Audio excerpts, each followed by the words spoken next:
I don't want these journal entries to always sound doom and gloom and negative, but that's probably the best stuff to get out of my head, right?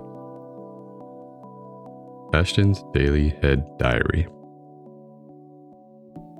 One of the things that bothers me the most is trying to come up with words or not being able to think of a word, noticing myself sort of lost for words kind of mid-sentence.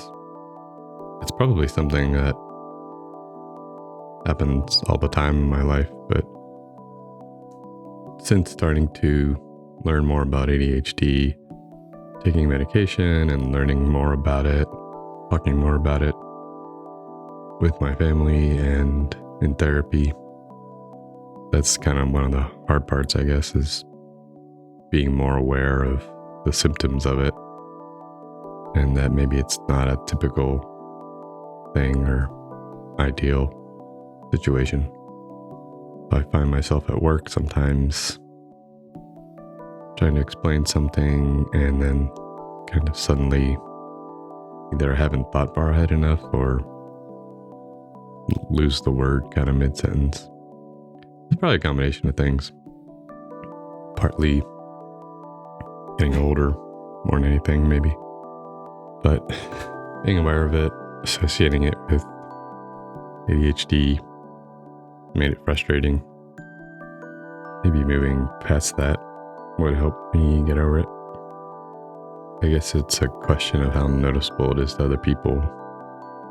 And it's, purely a ego, self-esteem kind of thing.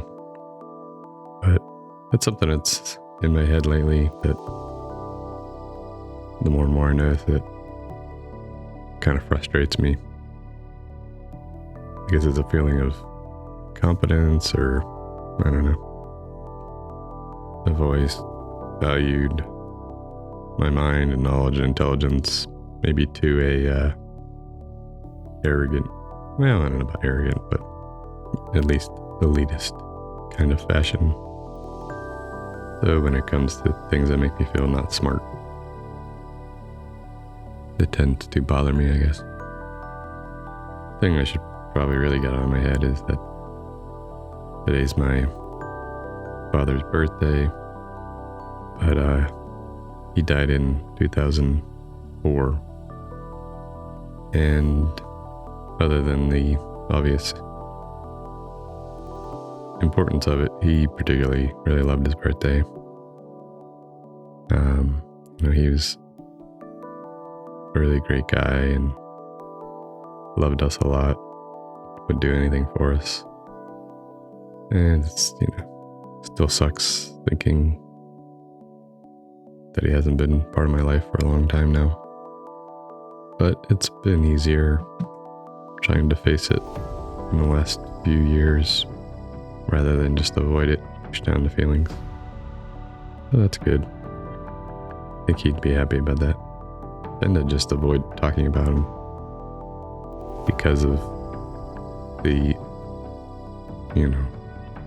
obvious kind of pain of loss and that, but it's the unfairness and, I don't know, wishing it weren't true, giving it credence.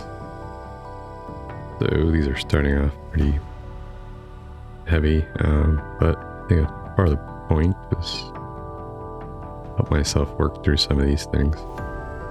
Part of where I'm thinking of drawing inspiration, I guess, for these is I wake up in the middle of the night or I'm trying to sleep and there's something in my head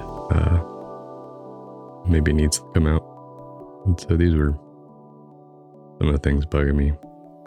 Well, that's going to be it for March 6, 2024. See you tomorrow.